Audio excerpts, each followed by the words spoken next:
This is breaking news from the Las Vegas Review-Journal, sponsored by Michael Gaughan's South Point Hotel, Casino, and Spa. Very detailed things, they're making changes in techniques, and they seem to love it. They're bragging about your coaches. As a coach, can you do anything better than get a roster full of guys that want to be coached and your coaches are doing it? It'd be hard. I mean, the reality is all of us can do better, starting with me. And there's never been a season that you go through where you don't evaluate what you did and realize that, you know, there were some mistakes that you made and a lot of things that you can do better. And our game is, I would say, evolving every year. And so if you don't evolve with it, sometimes you can just get run over. You know, if you just stay stagnant and stay committed to something that may have worked, 7, 10, 12 years ago, it might not necessarily be the best thing to do anymore. I think there's certain techniques and fundamentals that will always be important and probably will always remain the same. But I know that our staff, we challenged ourselves in the spring when the players were away to really just go back and look at the things we did, the way we taught it, the pace that we implemented it at, the drills we were doing to try to get the things we wanted them to learn to stick. And I think the staff deserves the credit for that. They've done a good job of really trying to identify the right pace we should go at, the right volume that we should put in, and then the right ways to go about teaching those things. So we've definitely adjusted some things. I'm sure that we're not unique in that regard. I'm sure every other team is doing something similar, but there's definitely a change that we've tried to implement for the better. And if our players are saying the right things in that regard, it's not because we're telling them to. I hope that is what they feel because it's better for them. Josh, up until this point, you guys have been involved in OTAs. Is it tangibly different these next 3 days compared to what you guys have been doing? Not really. I think the difference, we have a little bit more time, so we're actually going to get to watch the film in the afternoon. Like, if you ask me the biggest difference between minicamp and OTAs now, you're allotted a little bit more time on the field. We're not taking a lot more than what we've been doing. But the biggest thing for us is we'll be able to correct the film today. That's the biggest change. OTAs is a little bit of a challenge in that regard, because I'd say most of the days of the year you're actually going through the work day, and whatever you're doing, then you watch that film afterward, correct it, and try to move on and have a clean slate the next day. OTAs isn't always that way, because of the time limits that we have. So that's a good thing for everybody, so that we can start hopefully fresh tomorrow and just start on the new material, whatever it is, and get going. So a little bit more time to watch the film. We'll have a chance to. Today happens to be the red zone. We're going to end up working a little bit more in the red zone. So, but other than that, the practice format's very similar. You mentioned pace earlier. How much different or how much more of a pace do you have from drill to drill now that it's year 2 for you and a lot of the returners? Yeah, I think the guys, coaches and players, I think we all kind of know how we want to practice and work. We know the value of trying to get every ounce of work done that we're allotted in terms of the time limits that we have. So the guys do a great job of moving them from drill to drill. The players have really done a nice job of getting the drill set up so we can go ahead and start the repetitions and try to get better. So I think everybody, your second year, your second go around, you kind of know more, understand more, and then there's a lot more players now that can help other players because they've lived through it for a year and a half. So hopefully it's an efficient practice. I understand when guys aren't in pads and they're rookies, you can't make any evaluation. But I'd like to ask you about a UDFA, Drake Thomas. Mm-hmm. This is a guy probably should have been ACC Defensive Player of the Year. Mm-hmm. If he a couple more inches, could have been second, third, first round guy. What is it about him you like? Yep. What have you seen so far as mentally picking up the game? Yeah, loves football. Works hard. And again, if you come into the league in that capacity, which he did, and we have, like I said, we have a number of players, half our roster is undrafted. So, those players understand, I got to work my butt off. I got to, really love every aspect of the game so I can try to improve. every rep he takes is a very intentional rep for him, whether it's in an individual period, a group period, or a team period. Good communicator, learns quickly, really studies hard from one day to the next, so he's prepared the next day, and a good teammate. You can tell the guys like him, So, look, everybody, we always tell them they're all the same once they're Raiders, and so it's not really about how you got here; it's what you do here. And so Drake's really embraced that, along with a lot of the other guys that we have in that capacity. But there's a lot to like about him. He's a good football player, period. You know what I mean? If you look at how tall he is and all the rest of it, you can say a lot about a lot of guys in that capacity. But at the end of the day, when the ball snapped, he does a good job of making plays and doing his job. So it's still early. But in the I know it's still early, but in the grand scheme of things, how happy or pleased are you with your players' progress throughout training camp or leading into training camp and OTAs going into the mandatory league? I like the way we work. Again, this isn't necessarily the time for us to stop and evaluate where we're at. We have so far to go in terms of progress individually, collectively as a team, that we really don't worry a whole lot about that at this point, because again, we're not in pads. There's a whole different component to the game that we're going to get involved with here at the end of July. So, like the way they're working, love the attitude they bring every day to work. And I know we've made some progress. How much progress we'll all find out together eventually. Josh, this time last year, the offensive line, you're kind of putting it together.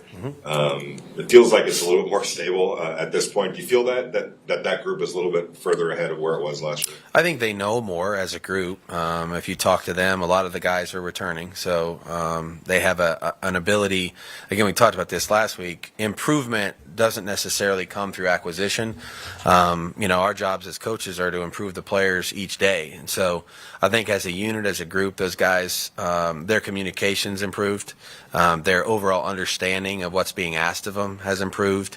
They work like crazy. So we couldn't ask anything more than what we're getting from them in that regard. So love their attitude, love their mindset. I think we're doing the same thing because offensive linemen, fortunately or unfortunately, don't get to necessarily work beside the same guy every rep all season long. So they're learning their teammates. They're getting comfortable communicating with one another, which is an important aspect of this time of the year. And hopefully all of them are growing. Back into that question, two offensive linemen that played a lot last year, Dylan Parham, Thayer Mumford, who were rookies, they had their growing pains, but they played well. What has kind of been the change of mindset, or I guess the improvement of comfortability going from last year going into this year in training camp? I would say they probably would tell you that they know they're starting from a higher ground. They know more than they did last year at this time. Certainly, I think both of them have changed. Physically. Some they've been in an off-season program now, a full off-season program here. They understand more what it requires of them to go through an entire 17-game season plus 3 preseason games and not have your body, feeling the way that I'm sure most rookies feel at the end of the year. So there's a lot of things that they know now that they didn't last year. Again, we're going to need to see a lot of those guys translate those things in August where they can actually hit people, block, etc., pass protect. So there's a lot that we haven't been able to see, but I really like the way that they're working. What's the next step for Divine Diablo? Are we like with that group of linebacker overall? Yeah, Divine's, he's I'm fond of Divine. I think he knows that, and we've given him a lot of responsibility. He's wearing the green dot, in practice, which is obviously a role that young players once they have that on their shoulders, now they're responsible for more than just their job. They have to communicate to everyone else. They have to be alert and aware of situational football. Because they're essentially the quarterback of the defense once you have that responsibility. So Divine's grown literally every week since I've seen him and known him. He works really hard at the game of football. I think he's embraced this year as a year that, is a growth year for him. Not only on the field in terms of what he does on the field, but also how he can impact others. And I think that's something that you see from him every day. Just piggybacking off of that, I had a player tell me that Divine was stepping up, telling guys where to go. They not only Patrick says he's bigger physically, Yeah. but guys said he seems to be more confident. Do you see that? Yeah, I do. And again, with knowledge, comes comes that confidence in yourself, and also the confidence to tell your teammates if they ask a question. Like last year, I know we had a few younger players where somebody would ask them a question and there would be crickets. And that's a bad feeling if you're the guy asking the question, So Divine knows a lot more. He understands the whole scope of the defense. We're trying to get him to learn it from that perspective so he can help others, like I said, much like the quarterback. And he's embraced that. Josh, I don't know how much you pay attention to the NBA right now, but the Miami Heat have a whole bunch of undrafted free agents that are contributing to in the championship run. So part of that is coaches being open to the fact that it might not be our draft pick, it might be the guy at the end of the line, but giving everybody an honest chance. Did you ever? Do you have to train yourself to get to that point as a coach where you're literally seeing everybody through the same kind of lens? I don't think so. I didn't think of it that way. I think that, first of all, there's no way to put your roster together and have 80 first, second, and third round draft picks. So your team is going to consist of a lot of different players that got to your roster in a lot of different ways, and so we tell them from the beginning, we're all Raiders now. This is 2023. We're all Raiders. It doesn't really matter how you got here. What matters is what you do once you're here. And to me, the best thing for us as coaches is to put the best 11 out there, not look at the status, how we acquired them, what round they were drafted in, what their salary says. Because if we're always trying to put the best 11 out there, then we're doing the right thing for the Raiders. If we're looking at other factors and playing the political game, that can get real, you're just not putting the best team on the field always. It might end up that way. But there's obviously this league has a long history of players that were drafted 5th, 6th, 7th round or beyond when the draft was longer and undrafted. And like I said, we have a number of players on our team that have had good early careers that weren't drafted. And in some like Brandon Bolden, what is this year, 12 or 13? He wasn't drafted. So everybody has the same opportunity. Everybody's going to get reps, and we're going to coach them all the same. And I think that's a good thing. If you're a player, you want to hear that, that, hey, the opportunity is the same for me as it is for somebody that was drafted a lot earlier than I was.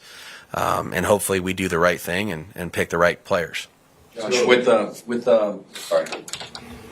minicamp being mandatory and OTAs being voluntary, what's the attendance been like for minicamp thus far? I know you're just starting it, but what's the attendance? You're talking about today? Yeah. And JJ's the only one that's not under contract. So everybody's here. So we have 90 because we have the international, because David Ogohai is in the international program. So we actually have 90 here, and that's what we would have expected. What is the latest with Josh that he just hasn't signed his? Yeah, the deadline is not until July. So again, I respect everything about that process. This is not the first time that that's happened in terms of me being a part of that. So. Like I said, I stand by what I said before. Love the kid, love the player, love the person, and look forward to when I see him. Let's go Omar, Adam, Vic, and then Honda. Hey, you mentioned, Josh, the undrafted free agents, wanted to hear that, the opportunity. You also had a couple of star players a couple of weeks ago talk about the buy-in and kind of believing in what you and Dave have built here. After a disappointing year, in year one, how do you get that buy-in? How did you get these guys to kind of fully get on board and kind of build that culture here? I think the first thing we all have to do is be accountable, and that starts with me. In ways that I can do a better job of trying to do my job and help them be a better football team, help them be better players. I think our staff did the same thing, took a good look at ourselves. What can we do better to help our team? We're in a lot of close games. That's been very well documented. And, so when you're in those kind of close games, you're always, fighting to figure out how you can finish them on the right end. And so, we've made some changes that we hope would be for the better. We've also, tried to be accountable to our responsibility and role in that. And I think being honest with the players and having great lines of communication with them is always the right thing to do. Tell them the truth, encourage them. We have a great working environment, positive attitude, great leadership on our team. And so we've just tried to feed into that, and we're working really hard. We got a long way to go. Nothing's been accomplished yet, but I think the right things are at least being attempted at this point in time of the year, and we're going to try to continue to do that here going into training camp. Josh, I know a bunch of players been out of the Knights games the last couple of nights, and obviously the Aces are doing what they're doing. Is there anything about like the sports momentum and maybe being a part of that can help you guys and kind of build the culture you're trying to build? Yeah, I mean it's obviously a very exciting time for Las Vegas, and being in this town now with multiple pro sports teams and seeing them have success and supporting them the way that we're trying to do that. I know a number of our players were there Saturday, and now a number of them were there last night. I think it's just, I think they get excited, when they see, that's what we're trying to do, and we all know what we're trying to build here and the type of success we're looking to have and hopefully sustain. So I think it's been incredible to be able to support them and witness it. I'm not going to say it's not over yet. It's not over yet. They got 2 to go, and Coach Cassidy would be the first one to say that. But I think our guys have really taken to it.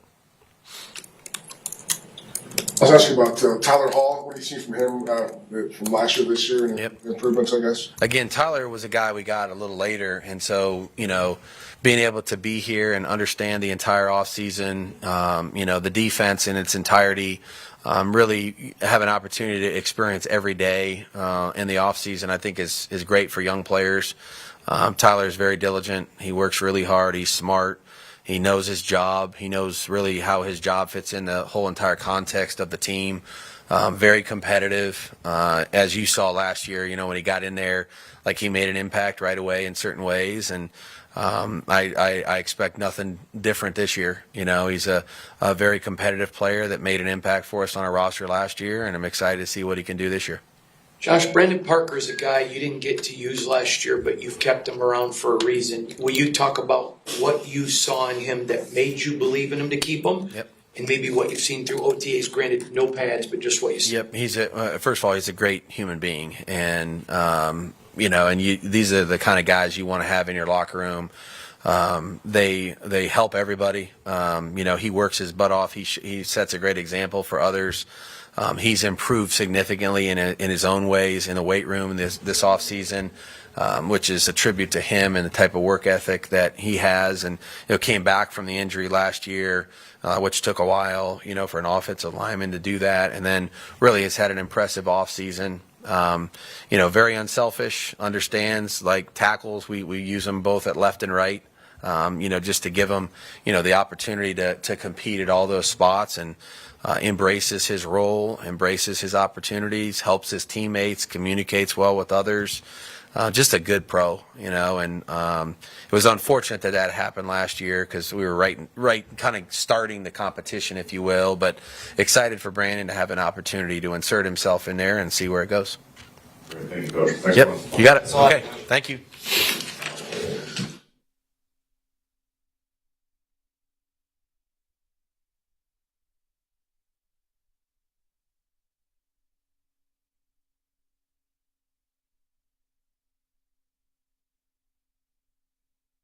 You've been watching Breaking News from the Las Vegas Review-Journal, sponsored by Michael Gaughan's South Point Hotel, Casino, and Spa.